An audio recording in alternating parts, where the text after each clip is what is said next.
You're listening to the Arts in Isolation podcast, brought to you by Asia House. Hello, this is Juan de Lara, and today we have another episode, part of Converging Paths, in partnership with the Barakat Trust and the Aga Khan Trust for Culture and Al Tajir Trust. Today's topic is about pearls, and it's a wonderful reflection about how they are associated to the Gulf region, but often not identified as one of the main commodities and trade resources of Bahrain, Kuwait, and many other cities of the region, which are more often associated to oil production. For this discussion, we have today Professor Robert Carter, who is the professor of Arabian and Middle Eastern Archaeology at UCL London. His main research concerns have been the origin of Gulf towns, and he is also chief researcher of the Origins of Doha and Qatar project. His second major research project is the Shahrizor Prehistory Project, which examines the settlement and complexity in northern Iraq during prehistoric times. And along Professor Carter, we have Seif Rashidi, director of the Barakat Trust. I very much look forward to this conversation to discover a little bit more about the pearl industry throughout the world history. Thank you, Juan, and thank you, Rob, for being with us. We're really interested to find out more about the work that you do. You're an archaeologist of the Gulf and the Indian Ocean, and I wondered whether you could tell us in a nutshell what it is you actually do. Well, first of all, thank you, Seif, for inviting me onto this. I'm an archaeologist and also a historian. Most of my work in the past has been on the archaeology of Arabia and the Gulf. For the last 15 or so years, I've also been researching the historical pearl fishery of the Gulf in some detail, from its very ancient origins all the way up to the mid-20th century AD. My interest in pearls was initially sparked by the discovery of a very old pearl at a site I was working on in Kuwait. This was a pearl from the Neolithic period, which was dating to about 5000 BC. So it's in the Stone Age, and it was pierced, and it had clearly been used as an item of jewellery. And I wanted to research this find a little bit more, because I knew already that pearls were very important to the history of the region, but didn't know much about the origins of pearl fishing. What I discovered was that pearl fishing began many thousands of years ago, not only in the Gulf but elsewhere in the world. But most of the very ancient pearls that we have found go back to the Neolithic period, as we call it, in the Gulf region. That is from round about 5500 BC to round about, let's say, 4000 BC. And they're found in Kuwait, the United Arab Emirates, and in Oman. And the more I looked into these pearls, the more I discovered how important they were in recent centuries. So I had to do a lot of historical research, looking back at not only archaeological finds of pearls around the world, going back as far as possible, but also looking at what the historians said, mainly from the Roman period onwards, throughout the medieval period and all the way up to the 1950s, really, which is when the industry finally came to an end. So I discovered this huge history going back more than 7,000 years. And I also learned a lot about why the Gulf is the way it is today. Nearly all of the Gulf towns that we're familiar with were founded as pearl fishing towns, mostly in the last 3 centuries. So from the 1700s through to the mid-1800s, these towns were being founded by people who wanted to make their own settlements and their own sheikdoms, if you like, based on pearl fishing as the main source of income. Thank you. You studied pearls for over 7,000 years. Can you tell us a bit about the early history of pearls and pearling? What makes the pearl a coveted thing? Well, pearls are very beautiful, and the ancient history, the very ancient archaeological history of pearls, is found on coastal sites, as you might imagine, where they're also doing a great deal of fishing and gathering of shells and shellfish to eat. So I think as people learned to use their environment to gather food, this is before we had any agriculture in the region, as people were learning to fish and to hunt and to gather coastal resources, they naturally discovered pearls in the pearl oysters that they collected and began to value them as a thing of beauty. And you can see that because of the fineness and beauty of the pearl itself as a gemstone. Not every pearl is perfect, but when you find a beautiful pearl with a beautiful luster, a lovely color, and a good shape and a good shine, you know that you found something precious. So they started to use them in jewelry themselves, and I believe they also started to trade them with neighboring peoples, because at this time, around about 5000 BC, we have evidence for trade happening between southern Iraq and the shores of the Gulf. So I think people deliberately collected them because of their beauty right from the beginning. And you also mentioned looking at histories and historians and the Roman times. What do we find when looking at such sources? Yeah, so the earliest written accounts of pearl fishing happen in Roman times, and they mostly concern two areas in the Gulf referred to by people like Pliny and other famous Roman geographers and historians. Bahrain seems to be one of the places, which they called Tylos, and there was another place somewhere in the eastern part of the Gulf, either on the Iranian or the Arabian shore, we're not sure which they called Stoidus. And they don't say a great deal. They say that it was very important and that pearl fishing happened in these places. And in Tylos, it happened every year with a large number of boats. But we don't have a very high level of detail. However, we also know from the same authors that there was a huge hunger for pearls in the Roman Empire. So they were very highly valued as diamonds, and everybody wanted to get some pearls. And they got those pearls from the fisheries in the Gulf and from India and Sri Lanka. And we have this in the Roman sources. Wow, it's remarkable to think that even then trade routes were that well established and that the Gulf and India and Sri Lanka were fed the Roman Empire. Well, that's right. The trade routes had been joining themselves together for some time. So, I mean, we know that pearls were also important before the Roman period because we have archaeological finds from Iraq and Iran and Arabia itself. But it seems that the smaller legs of the trade routes between, for example, Iraq and India and the Red Sea and Egypt and Africa, East Africa was involved as well. These really joined together during the Roman period. And it was very international. So in parts of the UAE and Bahrain, when you look in the burials from this period, especially the first 2 centuries AD, so from about 0 to about 200 AD, you find a great number of Roman artifacts. You find Roman glass and coins and metalwork. And the region was really fully integrated into this international trading network that went all the way from the Mediterranean through to India and included all the neighboring regions in between. And pearls were part of that. And do we have any memorable objects that survive from the Roman period that use these pearls?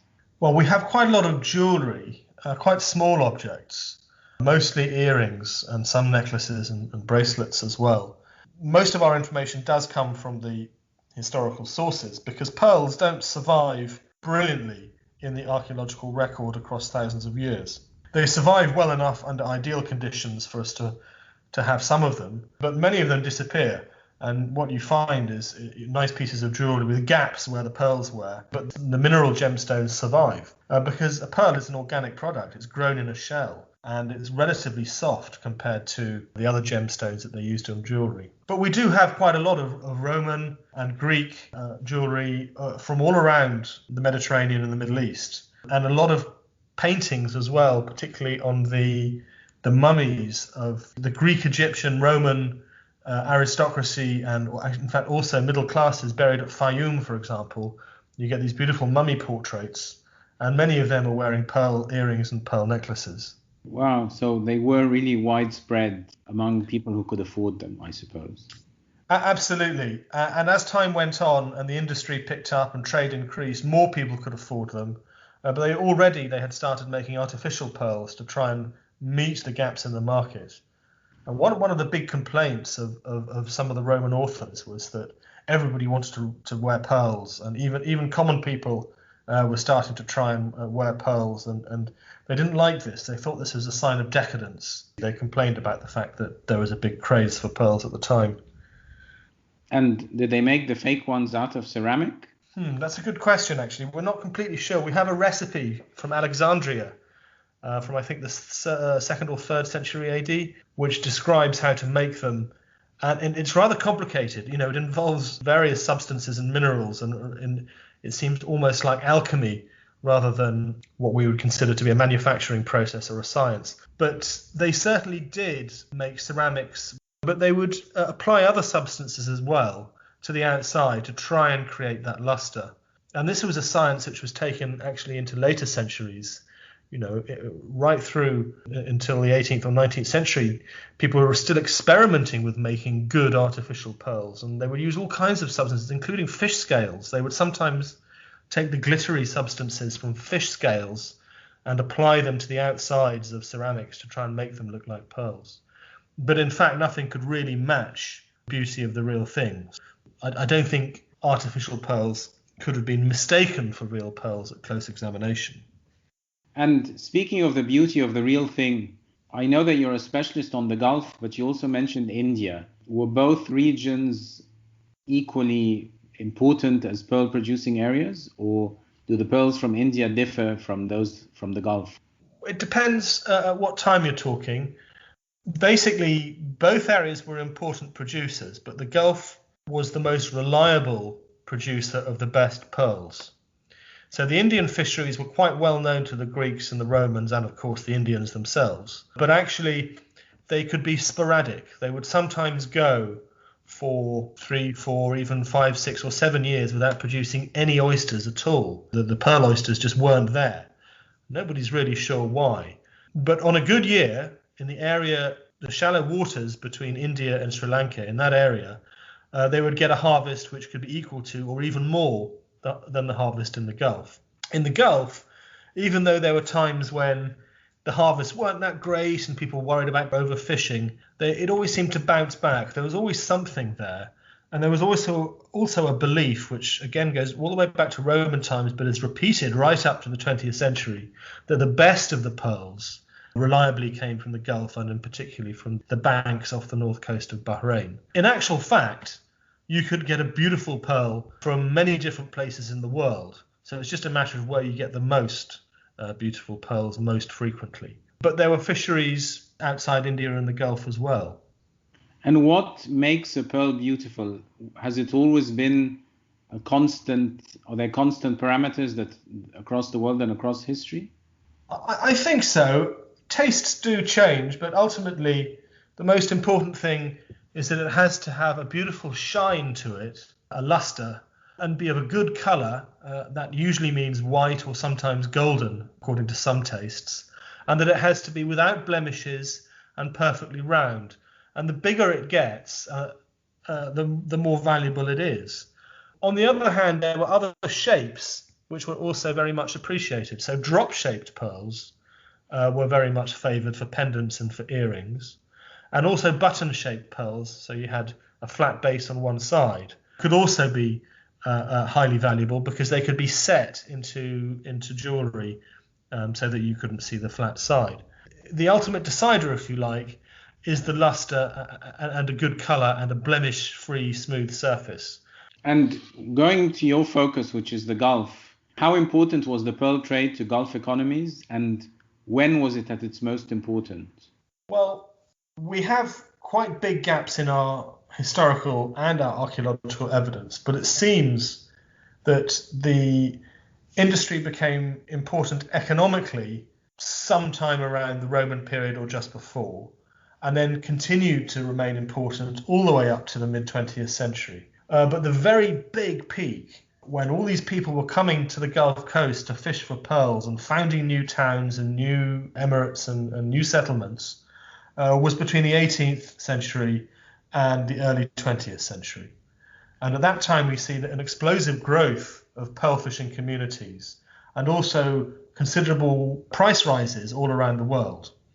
And the big peak was in about 1912. So from the 1890s through to the 1920s, pearl prices tended to increase very rapidly from year to year.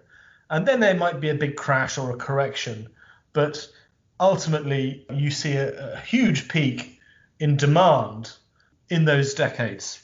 And that's when some people were starting to make quite a lot of money. And it's when the economies of nearly all of the Gulf towns were almost entirely dependent on the pearl fishery. Did this pearling trade affect or influence the urbanism and the cities and the settlements of the Gulf? Very much so. Most of the Gulf towns would not have been there at all if there was no pearl fishing. And you'll see, if you look at the historical maps, but also the map even today, that most of the urban areas of the region are on the coast. And this is not because they relied on fishing for fish to eat. It's because they were relying on the pearl fishery. They have almost no agricultural land surrounding these towns. There are exceptions. So around Bahrain, around Ras Al Khaimah, and around Qatif in Saudi Arabia, you do get some agricultural land and water supplies which were enough to grow food. And that's actually where you get the oldest settlements in the region. But outside those areas, there's no reason for people to be there unless they can make a living from the sea. And the towns, they seem quite similar in many respects, but also distinctive and unusual and unique in their own way. But there's very much a shared culture and architectural language common to the region, which is that of both the Arabian and the Iranian coast, which is, if you like, typical of a pearl fishing town in the Gulf. Was this an industry dominated by people from the Gulf, or were there certain roles where people from other countries or other regions came and took part in the process of pearling? Well, this is very much a mobile population with very different roots in very different parts of the region. So you had the original inhabitants who had been there for centuries, many of them pearl fishers, but not all of them. You had more mobile groups with, if you like, who had a more Bedouin lifestyle, who settled in and around these towns. You had a big migration coming from inland Arabia, from fairly settled populations who started moving in the 17th and 18th century and resettled in great numbers on the Gulf Coast. You also had Arabs and Persians coming from the Persian shore. You had people coming from Iraq. You had people coming from Oman. And many of these people came and made permanent homes on the Gulf Coast. Some of them would come seasonally. And then you had merchant communities from even further afield. You had a lot of Indian merchants, some of whom settled in the Gulf towns. You had Iranians, you had Armenians, you had Jews, you had Iraqis, you had people from Zanzibar, you had merchants in the Red Sea. And it was, if you like, quite a multi-ethnic society which developed its own distinctive Khaliji identity through time. And was the pearl fishing industry, was it mainly for export, or was it also to provide wealthy Gulf families with pearls for themselves? Well, the markets were mainly external. So the wealthy Gulf families and the sheikhs' families certainly did like to have valuable pearls. But I think in many cases people were more interested in the money they could make from those pearls rather than keeping them for themselves. So there's surprisingly little pearl jewelry that can be found in the region. There is some, and very beautiful it is. But the local populations tended to invest their money in gold and silver jewelry rather than pearl jewelry, because I think the market outside the Gulf was so good, it made sense to sell their harvest, or the bulk of their harvest. There was a huge market in India. There were big markets in all of the regions bordering the Gulf. And then there was a very big market in the West as well, especially from the 19th century onwards. And is this, in the 19th century specifically, what was it that led to this booming market for pearls? Well, during the 19th century, the world was joining up. So you had a lot of growing economies, industrializing areas, growing middle classes with disposable income. and they wanted to imitate the fashions of the wealthy. And one of the things that they chose to spend their money on was pearls, because they were very highly valued, and they were what the royalty and the wealthiest people of Europe, the Middle East, South Asia and beyond had been wearing for centuries. And if you like, the newly developing middle classes wanted to fall into step with that. So rather like Roman times, there was a craze for pearls. And it was that much easier to get hold of them, and also to provide the trade goods in return, because of these globalization processes that were going on in the 19th century. So, for example, the opening of the Suez Canal meant that the trade in the whole Western Indian Ocean area, so India and the Gulf and the Red Sea, stepped up a notch, or several notches, and overall levels of, if you like, trade and merchant activity and economic activity went up a lot. And the development of the pearl fishery is part of that process. And it's not the only part of that process. You also had intensification of trade in dates and in cloves from East Africa and all kinds of other products and textiles from India. And the pearls are part of that, but the most important part in terms of the Gulf societies. And generally in societies where a trade is very dominant, you find that the language has many terms for different types of pearls and different tools. I mean, is that what you find in the Gulf as well? That Absolutely. So partly because of the very ancient history, and partly because of the quite multinational nature of the merchant community, there are a huge number of different words for different kinds of pearls. And the ones we know best now are the ones that were used by the Arab merchants towards the end of the industry in the 1940s and 1950s. But there's very rich vocabularies which also come from Persian and from Hindi or Urdu. I made a list of all the terms for different kinds of pearls I could find, mainly from the 11th century up to the 20th century. And there's about 400 entries in that. And some of them are repeated, but some of them are only used for a short period of time. And it's very difficult for us to completely understand how they were used. I mean, even the common terms, I'm still trying to work out how they could be used in combination, because some of them were used to describe shape, some of them were used to describe color, some of them were used to describe quality, and to try and find out and reconstruct what a pearl merchant from, let's say, 1920 would have called a given pearl is actually very, very difficult, because the memories have faded and the social memories have almost gone. We have the words now, but we're not exactly sure how all of them were used. And do we know a lot about the different professions involved in the pearl industry?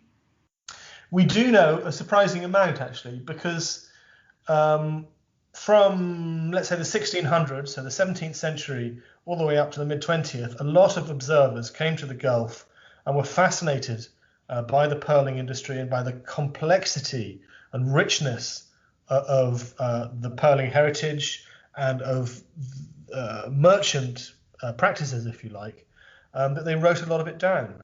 So we get quite detailed accounts of how the merchants bidded for pearls, often in secret, with by using secret finger signals. We have quite a lot of information about the terms that they used for different kinds of pearls. We have quite a lot of information later on for prices of different kinds of pearls, a lot of information about how pearls were fished, and a lot of information about how the different components of Gulf society relied on pearls as divers, as crew members on the boats, as merchants, and as support industries to keep these pearling towns running. And it was a big business. To get a pearling boat or a fleet of pearling boats out to sea required a huge amount of organization and preparation every year. And is it a seasonal thing? It was very much seasonal. The season lasted for 4 months. and it would begin in early summer and finish in September. And very often the men would be at sea for almost all of those 4 months. They wouldn't see their families. On the bigger boats especially, they would stay out to sea for almost the entirety of the season. Usually they would go back for a brief break in the middle, just of a few days. But it would be possible to spend 2 months without seeing your family while you were pearl diving. The smaller boats stayed closer to the ports more often, but the distant boats would be serviced by pearl merchants, really, who would come out in their own boats to buy some of the best pearls at sea and trade them for things like water and supplies.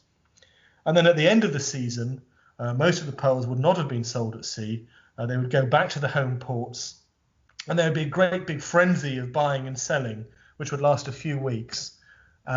Usually the pearls from the northern and the central Gulf would be gathered in Bahrain.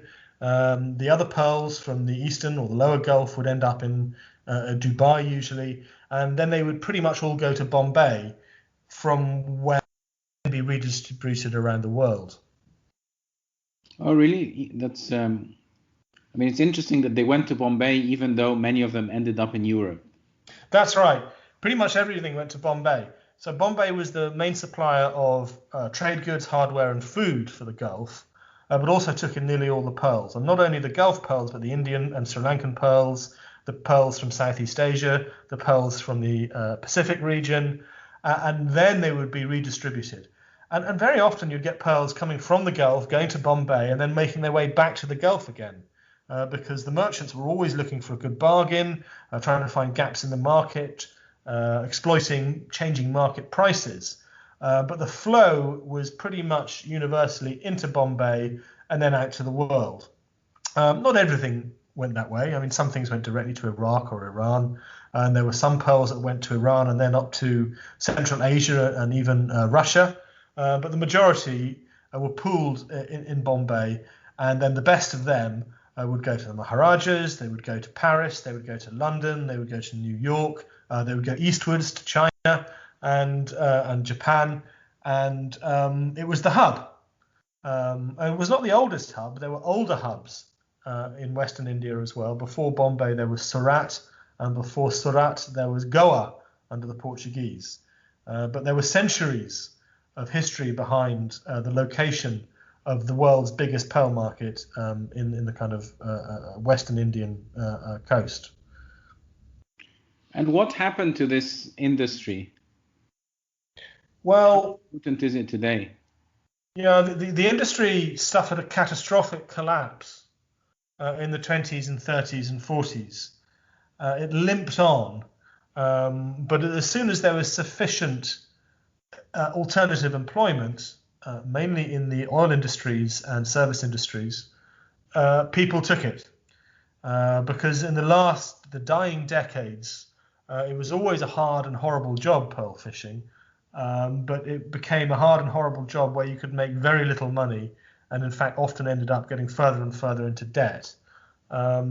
So the moment, if you like, petroleum-based economies became viable, pearl fishing died. But actually, that's not what had killed it off in the first place. What really damaged it was the appearance of cultured pearls, because that immediately reduced the price of all pearls around the world tenfold.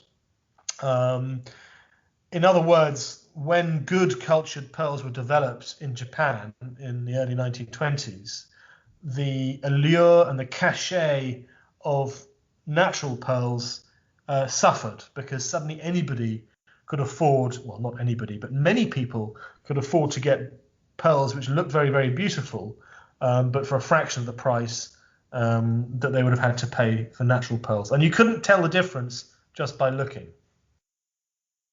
So even if you were a merchant or a specialist, you wouldn't be able to tell easily? Not easily at all. Some merchants did, and even today claim that they could tell the difference between a cultured pearl and a natural pearl by looking at it. But ultimately, the only way to be sure was to look inside the pearl, because cultivated pearls or cultured pearls have a bead inside them. They have a core made from another shell that's put in the middle, and then the oyster then grows natural layers of pearl shell, nacre, if you like, around the bead. And if you can see, you know that it's not a natural pearl. So they did that with X-rays, and by developing little tiny magnifying devices that could look into the hole drilled into a pearl to see if they could see the bead. And did the Gulf ever produce cultured pearls, or did it stop when cultured pearls began to be developed? So after a period of real concern, when cultured pearls first appeared, there was something of a panic, and cultured pearls were made completely illegal in the Gulf. You were not allowed to buy or sell them. This ban is still active in Bahrain, but it is not elsewhere. But the only way they could see to deal with this and to maintain confidence in natural Gulf pearls was to say that you are not allowed to have any kind of cultivated or cultured pearl in the whole area. And they set up testing committees and brought in machinery to try and enforce this ban. To this day, if you go to Bahrain, you should only be able to buy natural pearls. If you find that you've bought cultured pearls, then somebody has actually committed a crime. And have your pearls certified there as well, as after they've had an examination. So there was a big resistance to the idea of making cultured pearls in the Gulf region. However, as time has passed, there have been some attempts. So there have been attempts most recently in Ras Al Khaimah and probably elsewhere to farm cultured pearls on the understanding that because Gulf pearls used to be so fine, then pearls that are cultured in the Gulf should be of equally high quality. I don't know how successful these have been economically, to be honest. I think they have problems competing with the price of cultured pearls in Southeast Asia and China. And is there a specific thing that makes Gulf pearls so fine? Well, the science is surprisingly underdeveloped when it comes to understanding why Gulf pearls were so numerous and so good. Clearly, it's partly a numbers game. The environment in the Gulf is so good for pearl oysters that you get very, very extensive pearl beds. And the Gulf is also quite shallow, so it's possible to dive for these oysters just by holding your breath and a simple system of weights and haulers. However, there's something else about them which seems to give them a higher quality. And of course, it could be partly genetic. Maybe it's just the kind of oysters that thrive in the Gulf are also good at producing pearls. But people have also tried to explain it because of the underwater springs that you get around Bahrain. So if you like, a local explanation for the high quality of Bahrain pearls was that the underwater fresh water supplies, which bubbled up around Bahrain, somehow caused the pearls from that area to be higher in quality. Now, we don't have any scientific proof of this, but you do get unusual, if you like, hydrological features in the seabed around Bahrain and Qatar, which could possibly be something to do with why the pearls are so good. But I wouldn't want to say that as a scientist. And is the pearl still important today internationally? Well, the market for cultured pearls is huge these days, but they are relatively affordable. Obviously, some of the very large pearls of certain colors can be quite expensive, even cultured ones. But the market for natural pearls never really picked up again since the crash in the 30s and 40s. Some people carried on pearl fishing casually in some areas of the world up until at least the 1980s. People still do it as a cottage industry, if you like, around Bahrain because the local jewelers need a supply of natural pearls, so there is a market for them there. And prices have started going up again.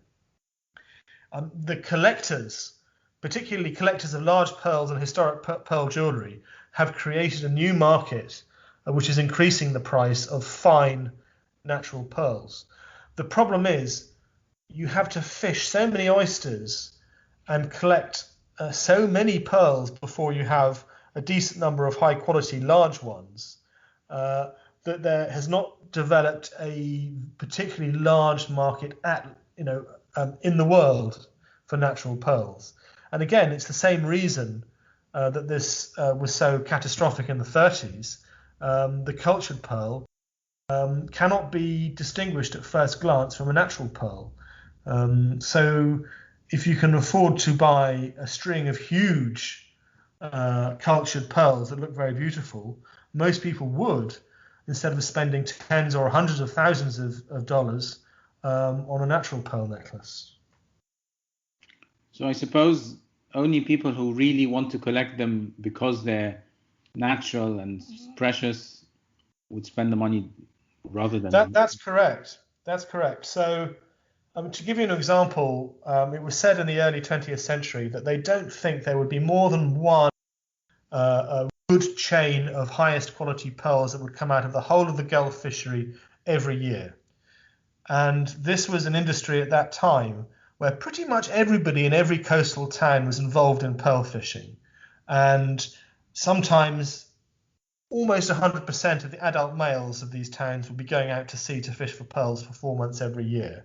And they were literally fishing as hard as they could to get natural pearls, and were collecting millions upon millions of oysters and probably millions upon millions of pearls of reasonable size, of which only one very high class necklace could be made.